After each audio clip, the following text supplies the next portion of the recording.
আজ ৫ জুলাই শনিবার শিলচর শ্রীভূমি হাইলাকান্দির আজকের বিশেষ গুরুত্বপূর্ণ সংবাদগুলি হল ইদানিং ২০২৫-এ অনুষ্ঠিত হওয়া পঞ্চায়েত নির্বাচনে বিপুল ভোটে জয়ী হলেও সদস্য পদ ধরে রাখতে পারলেন না দুই মহিলা প্রতিনিধি।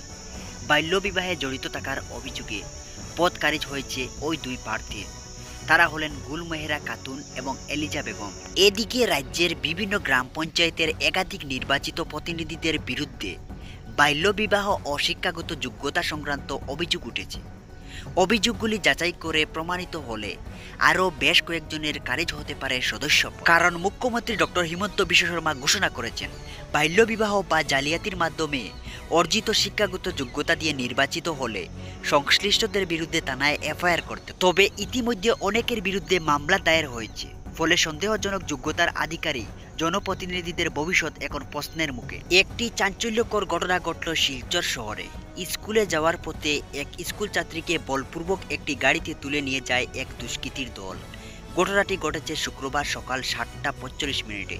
শিলচর টাউন হাই স্কুলের ১০ম শ্রেণীর ছাত্রী রুমনা বেগম মজুমদার ও তার বোন স্কুলে যাওয়ার পথে রুমনাকে অপহরণ করে নিয়ে যায় এক দুষ্কৃতীর দল। ছোট বোন তারমিনা মজুমদার জানায়, ৩ যুবক মুখে কাপড় দিয়ে ডেকে অল্টো গাড়িতে তুলে নিয়ে যায় তার বোন রুমনাকে। এই অপহরণের ঘটনায় তাদের এক আত্মীয়ের উপর সন্দেহ রয়েছে বলে জানায়। এদিকে মালুগ্রাম পুলিশ খবর পাওয়া মাত্রই ঘটনাস্থলে ছুটে যায় এবং গোপনীয় ভিত্তিতে তদন্ত শুরু করে দেয়। রুমানার পরিবার মালুগ্রাম পুলিশ বাড়িতে একটি অভিযোগ দাখিল করেন। গতকাল অর্থাৎ শুক্রবার কাছাড় জেলার উদারবন্দে চণ্ডীঘাট এলাকায় একটি শিব মন্দির সংলগ্ন রাস্তার মাঝপথে ছড়িয়ে ছিটিয়ে রাখা হয় গোমাংস। ঘটনাটি জানাজানি হতেই খবর যায় বিশ্ব হিন্দু পরিষদের কর্মকর্তাদের কাছে। তারা সঙ্গে সঙ্গে কাছাড়ের সিনিয়র পুলিশ সুপার নোমাল মাহাত্তাকে বিষয়টি জানান। এর আগে উদারবন্দ থানার পুলিশ ঘটনাস্থলে গিয়ে গোমাংস উদ্ধার করে। ঘটনার প্রতিবাদে বিশ্ব হিন্দু পরিষদ ও বজরং দলের সদস্যরা তীব্র প্রতিক্রিয়া জানিয়ে দোষীদের অবিলম্বে গ্রেপ্তারের দাবি তুলেন। বর্তমানে এলাকায় পুলিশ নজরদারি জোরদারভাবে রয়েছে। রেশন কার্ড সংক্রান্ত সমস্যা সমাধানে গত শুক্রবার পাতারকান্দির লোয়ারিপুয়া কোঅপারেটিভ সোসাইটিতে একটি গুরুত্বপূর্ণ বৈঠক অনুষ্ঠিত হয়।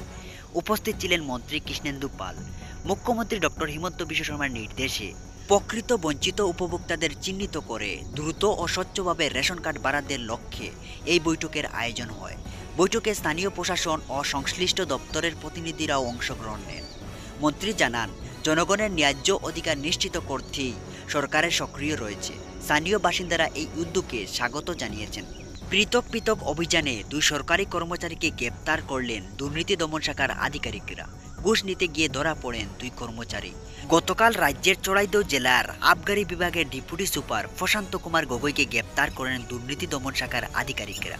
মদের দোকান স্থানান্তরের নামে ২০,০০০ টাকা ঘুষ নেওয়ার সময় আধিকারিকরা তাকে হাতে নাতে ধরে ফেলেন। এদিকে ঘুষ নেওয়ার অপরাধে রাঙ্গিয়ার রাজস্ব সার্কেল কার্যালয়ের ৪র্থ শ্রেণীর কর্মচারীকে গ্রেপ্তার করল দুর্নীতি দমন শাখা। পরবর্তী আপডেট পেতে সাবস্ক্রাইব করুন।